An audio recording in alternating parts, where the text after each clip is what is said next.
At ng araw ding yon, sabay sa pagtila ng ulan, muling bumalik ang ulirat ni Amanda. At dali-dali niyang hinanap ang laruan niyang hawak-hawak niya kanina.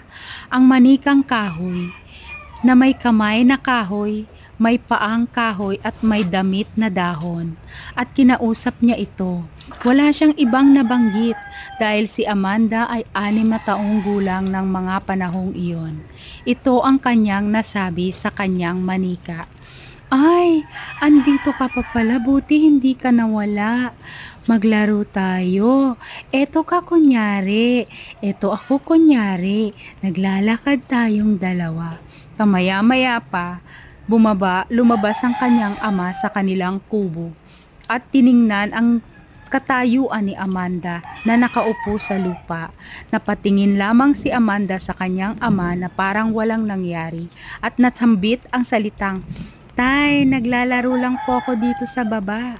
Naanimo si Amanda ay walang nangyari at wala nang nararamdaman. Wala na siyang pakiramdam. Manhid na si Amanda. Pati ang kanyang utak ay manhid na rin. Hindi rin maipaliwanag ni Amanda sa kanyang sarili bakit ganon ang kanyang reaksyon. Bakit ganon ang kanyang nararamdaman. Na parang wala na siyang pakiramdam. Isa na siyang manhid.